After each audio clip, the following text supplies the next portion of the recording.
Bonjour à tous, donc aujourd'hui je vous propose un exercice pour préparer l'oral du bac S, voir à peu près à quoi ça peut ressembler dans sa forme et dans sa longueur. Donc ici vous aurez ce jour-là donc deux exercices qui abordent deux thèmes de l'année différents. Ici j'ai choisi exponentiel et complexe.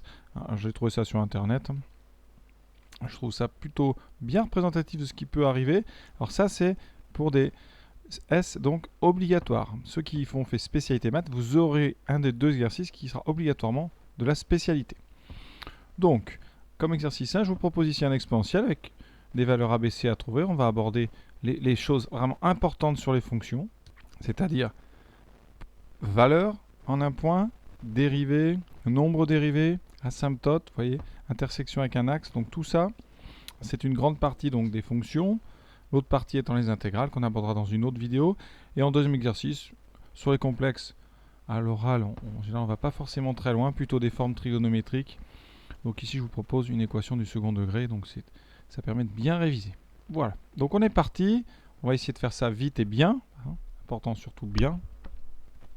Donc, premier exercice. Alors, la fonction f, son expression. C'est donc f de x égale ax plus b, donc fonction affine, multipliée par exponentielle cx. Et on vous demande de déterminer petit a, petit b, petit c. Et vous avez des informations, pas mal. Donc elles sont sur le graphique, on va insister dessus. Donc on sait que la courbe passe par le point moins 2, 0. Donc ici, point de coordonnée moins 2, 0. Ça c'est le point A. Le point B de coordonnée 0, 1. Donc ça ce sont deux informations de position.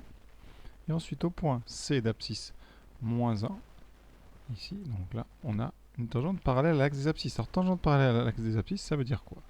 Ça veut dire qu'ici, donc vous avez une dérivée qui va être nulle. Donc c'est une information, ça, de direction, d'accord? Donc deux informations de position, une information de direction. On a trois inconnus, donc a priori, on va réussir à résoudre. Alors tangente, donc parallèle à l'axe des abscisses, on va s'en occuper après. Nous, on va commencer d'abord par les deux informations les plus simples, ce qu'on appelle des informations de position. On sait que A appartient à la courbe de F.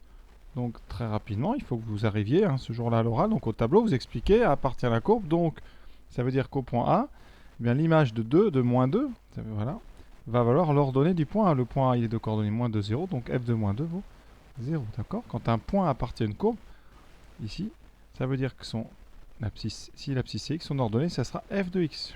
Donc ici, notre point A, il est moins 2, 0. Ça veut dire que l'image de moins 2, c'est 0. Donc f de moins 2 égale 0. Et ça, vous remplacez dans l'expression, ça fera donc moins 2 fois A, donc A fois moins 2, plus B fois exponentielle de moins 2C égale 0. On verra ce qu'on en fait après. Déjà, au maximum on traduit.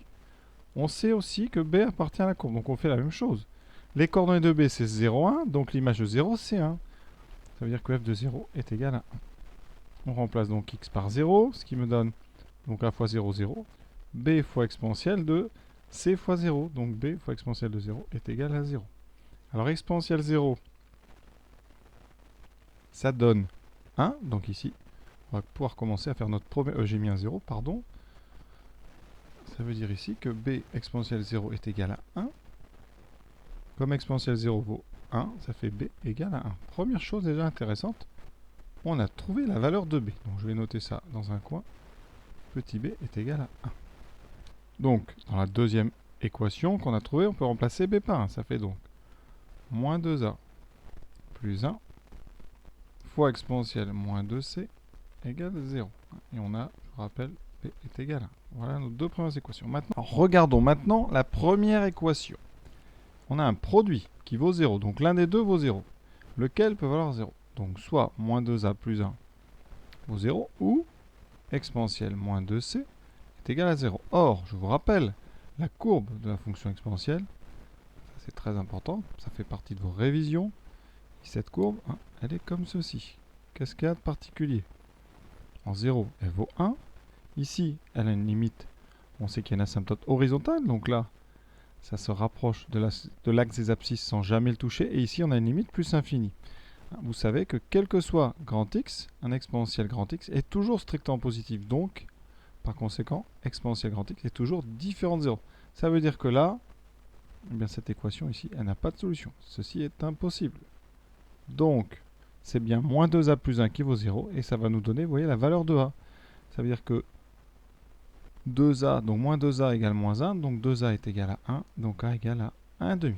On a donc déjà deux indices, la valeur de b et la valeur de a. Donc l'expression c'est 1 demi de x plus 1 exponentielle de cx. Il nous reste donc à trouver la dernière inconnue, la valeur de c.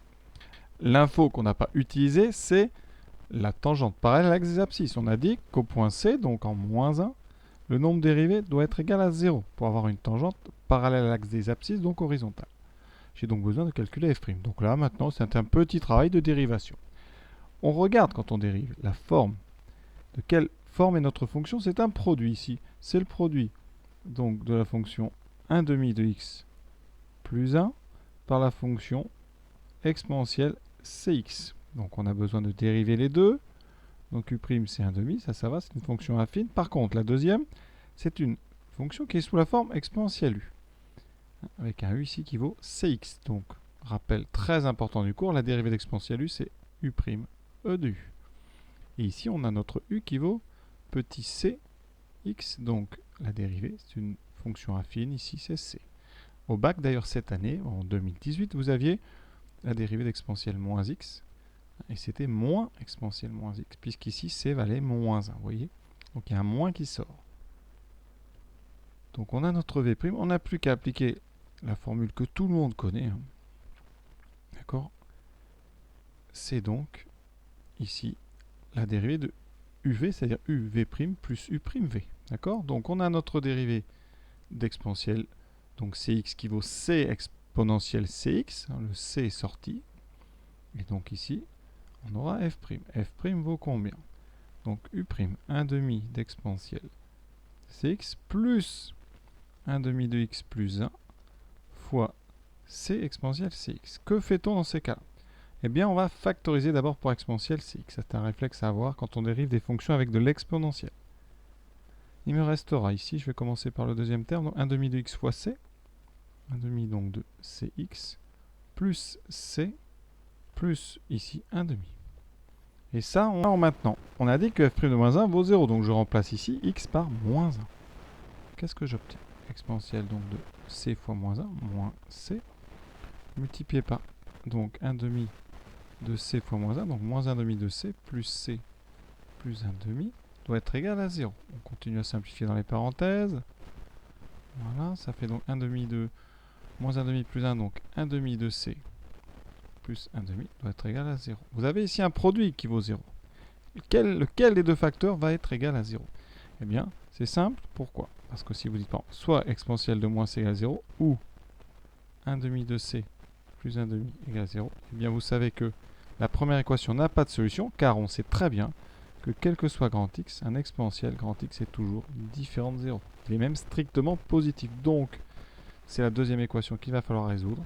Et elle donnera 1 demi de c égale moins 1 demi. On multiplie tout par 2. Ça fait c égale moins 1. Donc on a trouvé nos 3 valeurs. Vous voyez? Alors, c'est assez long comme ça, hein, mais il faut savoir faire ce genre de choses. Alors, on peut imaginer que sur un exercice vraiment lors de l'épreuve, peut-être qu'on vous donnera des indices au fur et à mesure. Hein, on va vous aider, vous indiquer. Donc, rassurez-vous, quand vous êtes au tableau, hein, eh bien l'examinateur va vous donner vraiment de quoi travailler. Il ne va pas vous laisser comme ça rien faire.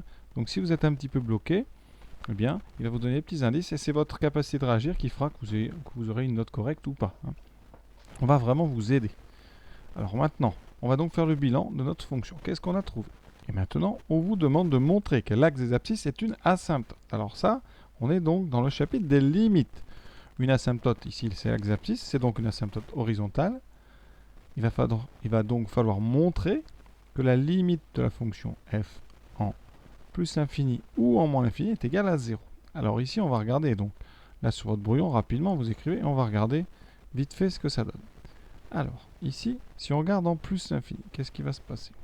En plus l'infini, dans notre parenthèse, évidemment, ça tend vers plus l'infini parce qu'on a un demi là qui est positif.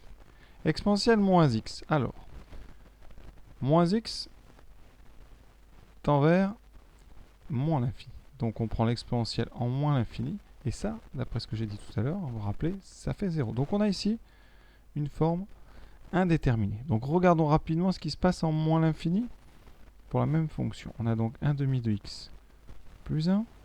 Alors ici, ça tend vers moins l'infini, et l'exponentielle va tendre ici vers, donc exponentielle, alors moins x, le moins x tend vers plus l'infini, parce que le x tend vers moins l'infini, ensuite on a un exponentiel à regarder en plus l'infini, et là c'est plus l'infini. Donc ici la limite, vous voyez par produit, ça sera moins l'infini. Donc s'il y a une asymptote, ça ne peut pas être en moins l'infini, puisque la limite est moins l'infini. Donc on va regarder en plus l'infini, on va détailler un petit peu notre calcul. Vous savez normalement que dans le cours, les limites avec l'exponentielle, et ça vous pouvez le dire au tableau, même si c'est pas ça la réponse, c'est pas grave, vous pouvez indiquer tout ce que vous connaissez. Vous savez que limite, quand x tend vers plus l'infini d'exponentielle x, c'est plus l'infini. Ici on a un moins x, donc il va falloir travailler. Pourquoi? Parce que la deuxième limite qui est au programme, c'est celle-ci, exponentielle de x sur x, qui d'ailleurs était tombée au bac. Ça s'appelle une croissance comparée. C'est exponentielle de x sur x, ça fait plus l'infini, c'est l'exponentielle qui l'emporte. Donc ici, on va se débarrasser de ce moins x. On va donc le transformer en l'écrivant sous la forme, et ça c'est important comme révision, exponentielle moins x, c'est 1 sur exponentielle x. D'accord? Maintenant, on va développer la parenthèse. Alors ça donne 1 demi multiplié par x, multiplié par 1 sur e de x, plus 1 sur e de x. Voilà. On transforme un peu, donc on a 1 demi fois, ici, on a x sur e de x. Ça, c'est très intéressant parce que c'est l'inverse de ce qu'on a ici. Plus 1 sur e de x. Alors là, la limite, on ne va pas rédiger ici parce qu'au tableau, peut-être qu'on ne vous demandera pas de tout rédiger. Donc, ce quotient ici, c'est l'inverse de notre croissance comparée. Donc, la limite sera l'inverse de plus l'infini, c'est-à-dire 0. Ensuite, ici, en bas, on a un exponentiel. On est en plus l'infini, d'accord? Très important. Donc, en plus l'infini, ça tend vers plus l'infini. Donc, en inversant ici, eh bien, ce quotient va tendre vers 0. Et comme là, eh bien, vous êtes en train d'ajouter limite 0 plus une limite 0, eh bien, votre fonction, eh bien, la limite de f en plus l'infini, elle est bien égale à 0. Et comme elle est égale à 0, eh bien, on a donc une asymptote horizontale en plus l'infini. Donc, asymptote avec un seul s, horizontale en plus l'infini. D'accord? Et c'est d'équation y égale 0, la limite. Donc, c'est bien l'axe des abscisses. Vous voyez? Alors, cette question est d'autant plus intéressante en 2018 puisque cette croissance comparée, je répète, elle est tombée le jour du bac. Et donc, on pourra retester une deuxième fois, voir si vous saviez votre cours. C'est important de bien connaître son cours. Donc, connaître bien la forme de la courbe, les limites, évidemment connaître la définition du vocabulaire intéressant, c'est-à-dire les asymptotes, ici horizontales, et bien savoir un petit peu, bon, transformer cette exponentielle moins x en 1 sur exponentielle x. Ça c'est aussi très très important. Voilà, maintenant il reste une petite question qui n'est pas la plus simple d'ailleurs, la question 3. Alors évidemment vous devez vous dire que c'est un petit peu long, mais souvent je vous dis que les exercices sont un petit peu plus longs, parce que quand vous allez arriver devant l'examinateur, vous allez montrer ce que vous savez faire, et après vous allez terminer avec lui, il va vous indiquer ce qu'il a envie que vous fassiez, et donc vous allez pouvoir comme ça expliquer au tableau rapidement les différentes questions si vous avez une idée. Et puis après, ça va comme ça se passer tranquillement, il n'y a pas de souci. Donc même si vous n'avez pas fini pendant la préparation, ce n'est pas grave. Faites les choses bien, ne rédigez pas trop, parce que là, vous allez devoir le refaire au tableau. Donc ici, question 3. Intersection entre deux courbes. Comment fait-on? On a notre fonction f. On a dit que c'était 1 demi de x plus 1 exponentielle moins x. Et là, on doit trouver l'intersection avec y égale x plus 2. Donc, qu'est-ce qu'on fait? Eh bien, on résout f de x égale x plus 2. Donc, on résout 1 demi de x plus 1 exponentielle moins x égale à x plus 2. Alors, c'est une équation qui est très difficile à résoudre parce qu'il y a un exponentiel à gauche, des x à droite. Donc, il y a une petite astuce. Cette petite astuce, eh bien, c'est de remarquer qu'en multipliant à gauche par 2 et à droite par 2, on obtient quoi? 2 fois donc 1 demi de x plus 1, c'est-à-dire x plus 2 fois exponentielle moins x est égal à 2 fois x plus 2. Et on a fait apparaître comme ça x plus 2 des deux côtés. On va donc pouvoir tout mettre à gauche et factoriser par x plus 2. Ça donnera donc x plus 2 fois exponentielle moins x et moins 2. Vous avez encore une fois un produit nul. Donc qui peut valoir 0? Bien, soit x plus 2 qui vaut 0, ou exponentielle moins x moins 2 égale 0. Donc une première solution, ça sera x égale moins 2. Et une deuxième, ça me permet de vous rappeler comment on résout une équation avec de l'exponentielle toute simple. Eh bien, on va isoler x à gauche. Donc ici, on va ajouter 2 des deux côtés. Donc ça fait exponentielle moins x égale 2. Ensuite, on passe au logarithme parce que 2 est positif. Ça fait moins x égale ln de 2. Et donc x égale moins ln de 2. Je vous rappelle une propriété du logarithme. Moins ln de 2, c'est ln de 1 sur 2. Cette propriété, c'est la suivante. Ça vous fait réviser. Pour tout a strictement positif, ln de 1 sur a, c'est moins ln de 1. Rappelez-vous bien, ces propriétés, elles sont très importantes. Si vous devez passer du temps pour réviser cet oral, il faut réviser surtout vos formules sur les exponentielles, sur les logarithmes, en ce qui concerne les fonctions. On va vous poser forcément quelques petites questions de cours, comme ça à la volée, et si vous y répondez, c'est très bon signe. Alors, donc on a deux possibilités, on vous demande donc les points. Ça c'est les x, on va donc donner rapidement les y. Donc je remplace x par moins 2. Je calcule f de moins 2. Alors f de moins 2, on le connaît.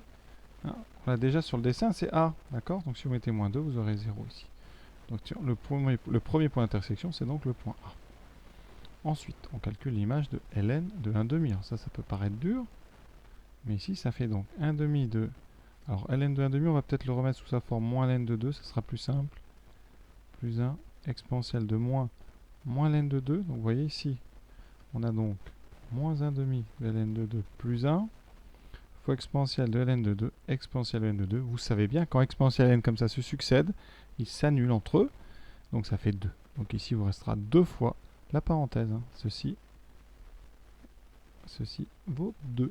Donc il reste 2 fois moins 1 demi de n de 2. Donc moins ln de 2 plus 2, donc il reste, mis dans le bon ordre, 2 moins ln de 2. Donc voilà, les coordonnées de vos deux points d'intersection, c'est donc A de coordonnées moins 2, 0, et un point que j'appellerai D, de coordonnées moins ln de 2, 2 moins ln de 2. Donc voilà, l'exercice est terminé.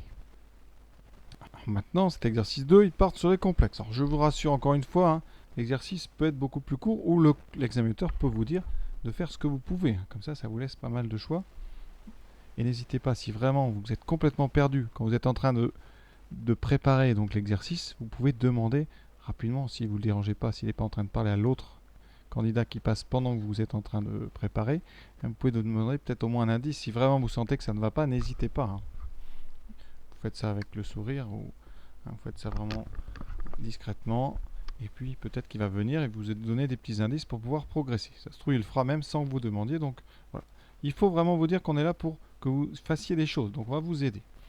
Alors ici, cette équation, donc c'est une équation du second degré, hein, avec des coefficients tout à fait réels. Donc les coefficients, ils sont un peu complexes parce qu'il y a une racine, mais c'est pas très grave.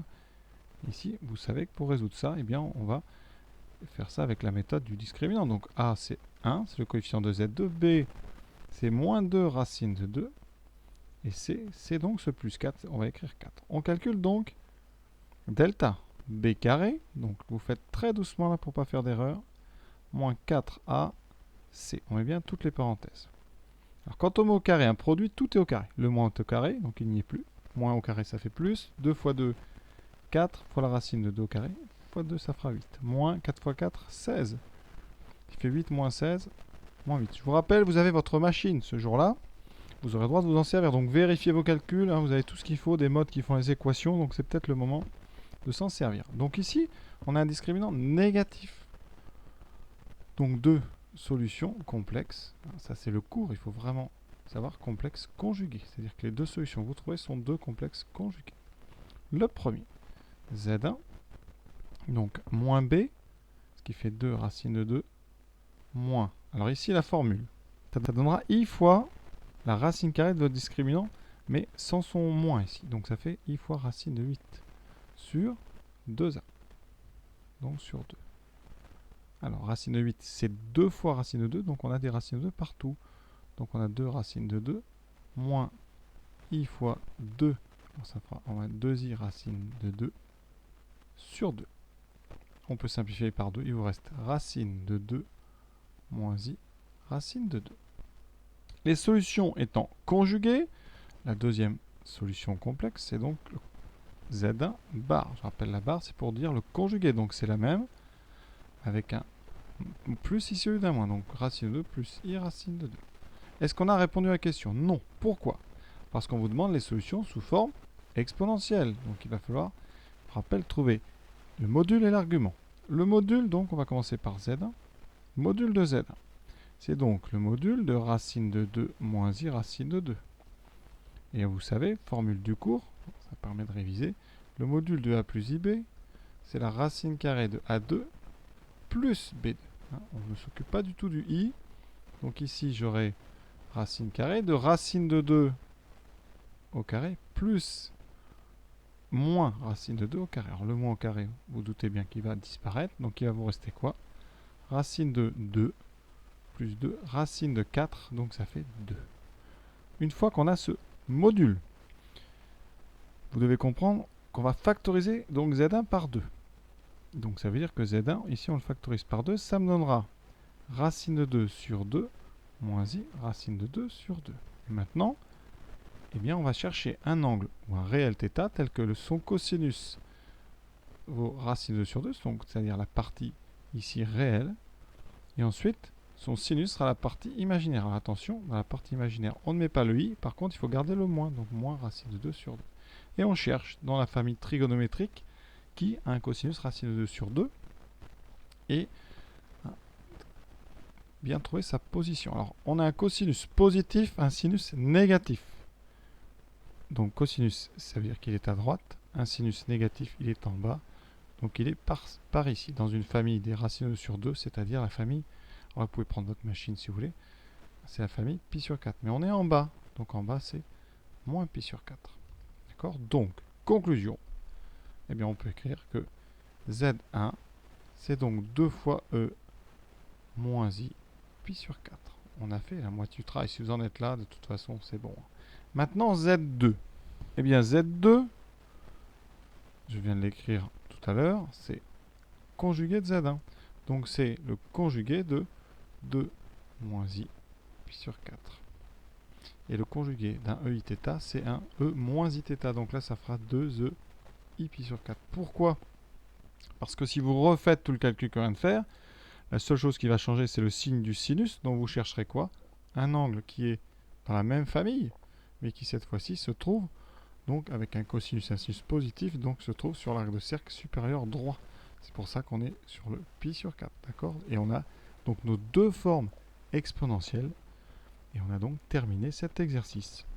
Alors oui, ces exercices sont peut-être un petit peu longs, hein, mais c'est un bon départ pour travailler, pour pouvoir comme ça se préparer si jamais, hélas pour vous, vous êtes à l'oral. Hein. Ça permet comme ça de réviser les équations du second degré avec des solutions complexes en premier exercice, enfin en deuxième exercice, et ensuite ce qu'on a fait vraiment un petit peu plus long, hein, l'exercice sur l'exponentielle avec donc un calcul de dérivée, calcul de limite. Hein. Donc toutes les choses qu'on va vous demander seront assez simples. Donc il faut vraiment travailler sur des exercices simples, peut-être un peu longs, pour essayer de vraiment tout travailler. Voilà. Bon, j'espère que ça vous a plu. En tout cas, bon courage dans vos révisions. Hein, et vraiment, il faut travailler jusqu'au bout. Tout est faisable, même si vous avez beaucoup de points de retard. Hein, c'est vraiment une question à peu près un peu de mental, aussi de chance, évidemment. Donc bon courage à vous.